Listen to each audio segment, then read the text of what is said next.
दोस्तों, सबसे पहले हमें ये जानना चाहिए कि आखिर ये वोल्केनोज होते क्या हैं और ये फटते क्यों हैं। वोल्केनो पृथ्वी की तीसरी लेयर में बनते हैं। दरअसल वोल्केनो एक ऐसा पहाड़ होता है जिसके नीचे खूब सारा लावा दबा होता है, जो नीचे दबे होने के कारण धीरे धीरे गर्म होता रहता है। दोस्तों, ये सारा लावा मैग्मा का बना होता है। मैग्मा वो पत्थर होता है जो इन वोल्केनोज के नीचे। ये दुनिया जहाँ पर हम रहते हैं वो भी वोल्केनो के कारण ही बनी है। कई वैज्ञानिकों के अनुसार पहले लगातार वोल्केनो फटते रहे और उनके कारण पृथ्वी पर कई पहाड़ बने। समुद्र की गहराई भी वोल्केनो के फटने के कारण ही बनी थी। दोस्तों, आपको ये जानकर हैरानी होगी कि हमारे पैरों के नीचे की जमीन भी वोल्केनो के फटने के कारण ही बनी। पाए जाने वाले वोल्केनोज 3 तरह के होते हैं। इन सारे वोल्केनोज में पहली तरह का वोल्केनो खोखली पहाड़ी जैसा होता है। दूसरी तरह का वोल्केनो ऊंचे पहाड़ों जैसा होता है, जो काफी ज्यादा भरे हुए होते हैं। दोस्तों, तीसरा और सबसे दिलचस्प लावा डोम होता है। ये लावा डोम जमा हुआ लावा होता है जो कभी भी फट सकता है।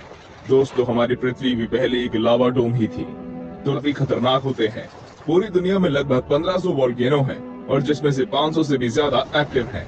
जिस समय आप ये वीडियो देख रहे हैं उस दौरान ही 20 से ज्यादा वोल्केनो फट चुके हैं। दोस्तों, क्या आपने कभी सोचा है कि जब वोल्केनो फटता होगा तो आसपास क्या होता होगा? क्या आपने कभी सोचा है कि वोल्केनो क्यों फटते हैं?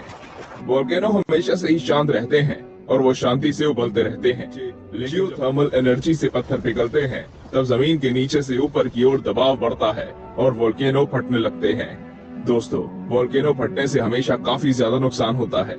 वोल्केनो के फटने के बाद सबसे पहले उसमें मौजूद लावा चारों तरफ बिखर जाता है। दोस्तों, लावा मैग्मा का बना होता है और आप ये तो जानते ही होंगे कि मैग्मा वो पत्थर होते हैं जो वोल्केनो के अंदर पिघले होते हैं।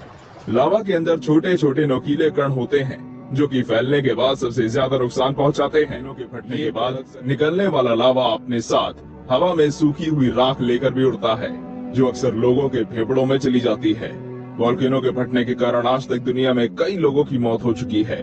वोल्केनो के फटने के कारण दुनिया का सबसे बड़ा विध्वंस जापान में हुआ था। दोस्तों, ये बात है 1933 की।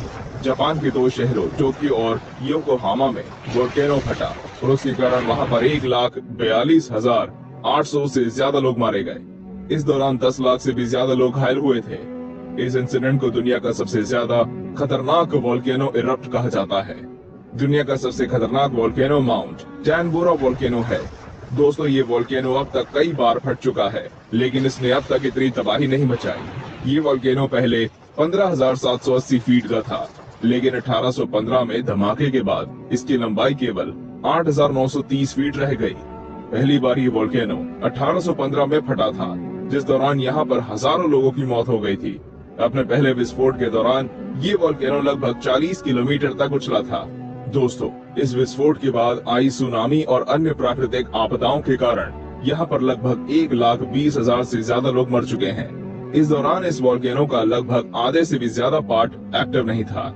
वैज्ञानिकों का ऐसा मानना है कि अगर इस वोल्केनो के 100% पार्ट एक्टिव हो गए तो ये पूरी दुनिया को समाप्त कर सकता है। दोस्तों, पृथ्वी की सतह की तरह ही समुद्र के अंदर भी वोल्केनो मौजूद होते हैं। ये पहाड़ नुमा होते हैं और इनके अंदर लावा भरा होता है। दोस्तों, ये समुद्र के अंदर होते हैं, इस कारण इनके फटने की संभावना काफी कम होती है। लेकिन अगर आप इन्हें कम खतरनाक समझ रहे हैं तो रुक जाइए। पृथ्वी पर मौजूद वोल्केनो अगर फटा तो ज्यादा से ज्यादा क्या होगा? वहाँ के आसपास के लोगों का नुकसान होगा। लेकिन दोस्तों, पानी में मौजूद वोल्केनो अपने अंदर पूरी दुनिया को डुबा सकने की ताकत रखता है।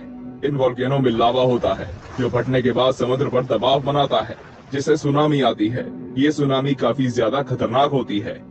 ऐसे वोल्केनो फटने के बाद आसपास के जलीय जीव को भी काफी ज्यादा नुकसान पहुंचता है। दोस्तों, समुद्र में पानी के मुकाबले संख्या में ज्यादा और ज्यादा शक्तिशाली वोल्केनो मौजूद हैं। अकेले प्रशांत महासागर में 4,000 से भी ज्यादा वोल्केनोज हैं। समुद्र के अंदर मौजूद सबसे बड़ा वोल्केनो तामू मौसिक द्वीप है। ये हवाई में मौजूद है और इसकी लंबाई 5200 स्क्वायर किलोमीटर से भी ज्यादा की है। दोस्तों, वोल्केनो के फटने की रफ्तार को VI इंडेक्स की मदद से नापा जा सकता है। ज्वालामुखी हमेशा एवरेज 25 किलोमीटर से भी ज्यादा गहरे होते हैं। दुनिया भर में समुद्री वोल्केनो अलग अलग जगहों पर बिखरे हुए हैं, लेकिन प्रशांत महासागर में लगातार धमाकों के कारण वोल्केनो चारों ओर हार की तरह फैले हुए हैं। इन वोल्केनो को रिंग ऑफ फायर कहा जाता है।